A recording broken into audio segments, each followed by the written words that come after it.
Doing an open up walkthrough around this car, show you guys what we did, and show you how it looks. One of the things that Chuck wanted, he did here, is he picked out this fiberglass radiator opening front end, and then he had these fog lights on here, and we left these all open so that he can put on the original grill parts if he wants. So we didn't try and finish all that out, smooth and all that, because it's also supposed to be the, a car where, you had a Rebel Racer where on the weekends you took it to the track, and that was his idea that he wanted. And of course, I had the same idea when I looked at it. I didn't even know that's what he was wanting to do. But anyway, so the engine was already in the car, rebuilt, and what we did is we attempted to remove all the stuff from the firewall and paint the firewall satin black. So if you can see, it's satin black all the way around, and then of course we masked off the shocks and just painted that. And if you can see up above, it's green up above that, and this part of the jam is green. And then under the hood it's a fiberglass hood, so it's supposed to be for lighter weight. With the radiator, it kind of works with it. But then Chuck made this hood prop because the hood springs could stress out the fiberglass, so he didn't really want to have the hood springs on it, which makes it a little difficult for that hood to line up, so it was challenging, and we weren't excited about that. But anyway, so that's for the engine. He put in here, had originally this year had gold valve covers, so we want to stay with that, but he went with polished aluminum intake, which probably could use some handwork right now, but I don't think we're going to put the time into it right now. We're just going to get it over to him.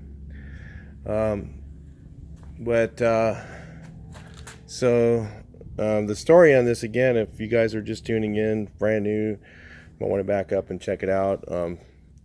Like I said, I don't do this for a living. If I did, I'd be broken poor like most guys are.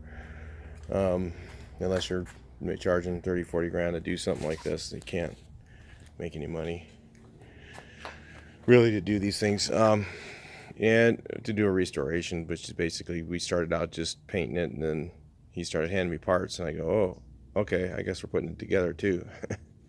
So we ended up doing the whole thing, putting it all together from a project.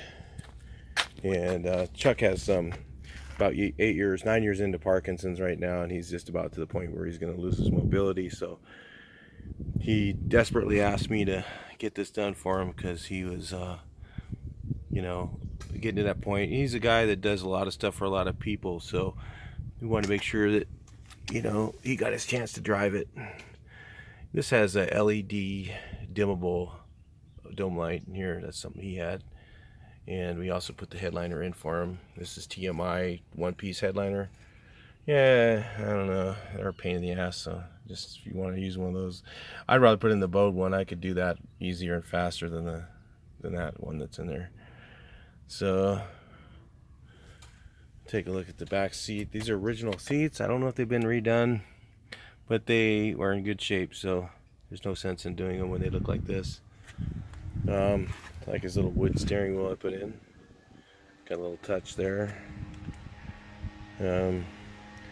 These are all new parts here. We put in all new rubber. All the rubber around here is all new.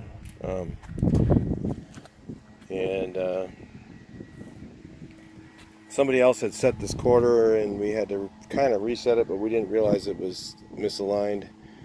In fact, I would have had to really do a bunch of work to this to take it apart to make it fit better than it did. And we didn't, because we really didn't have the time or budget to do it. My thing is, I don't do this for a living, so I had to do this between some other stuff, and it's hard for me to make up that a month and a week's worth of time to do something like this. So this taillight's a little crooked, but we would have straightened it out. But that's about an 8-hour job to fix something like that. Taking it off, fixing it, resetting it, putting it back on, doing it about 6 or 7 times till you get it right. Yeah, that's like a major job. It takes a lot of time to fix something like that. It's a very small thing, but it takes a lot of time to do. But yeah, we went through and did the trunk lid off, painted underneath it. You know, made the stripes so that they kind of end right here into the trunk a little bit.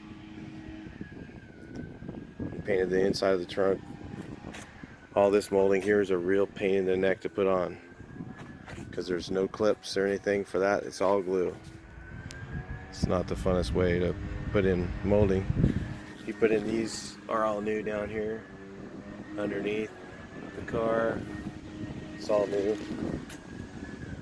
So we painted the valance off, and then we got the paint, so it took the doors off and painted the car so we could get a good finish inside here in the door. You know, a nice smooth finish in there too.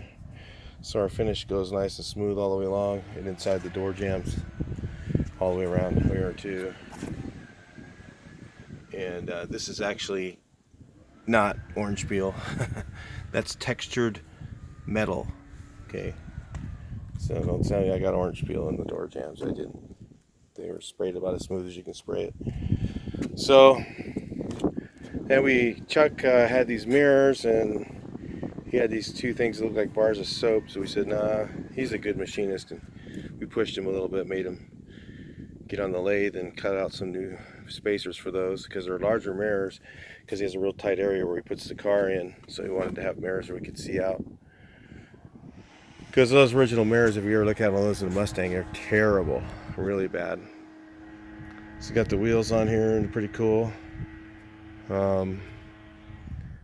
Inside again, we'll take a look at this side here. Original floor mat.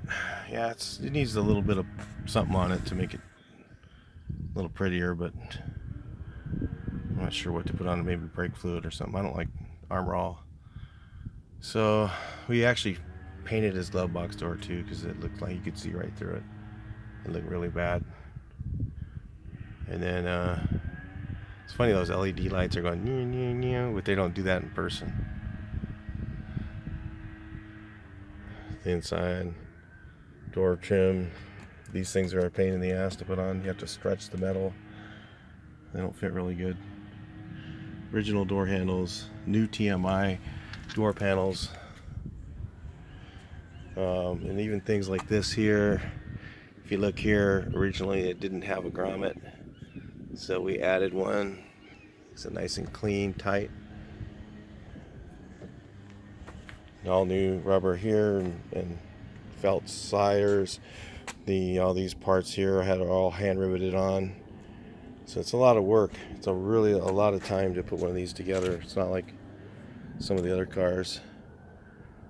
But it's really not too bad. I mean, overall, I think I would do a Mustang over a Volkswagen. It's probably cheaper to build one of these, I think, than a VW. People think it's the other way, and it's not. It's really expensive to build Volkswagens now. But yeah, so anyway, here's the Chuck's Mustang. We got her all done, and yeah, he's gonna today. If you happen to see this video upload today, and you want to see the car at 5 o'clock, Tuxie's in Riverside. This car will be up for show there, and we'll probably be there at some point. We're gonna put it up near the front and see what happens. Pretty nice car. So anyway, that's it all opened up, so you guys can check it out. Anyway, come to the show if you get a chance. If you happen to see it at a show, that's great. He'll probably bring it to a few shows, but mostly I think he's just gonna drive it. I think I would. I'd just drive the crap out of it. Let it get scratched, whatever. Screw it. You got to drive the car. I mean, that's what it's all about, guys. He's gonna go drive this thing until he can't drive anymore, and then when he can't drive anymore, then somebody else will drive it with him. I don't know. We don't even want to go there yet. So, Harry, I'll talk to you guys in the next video.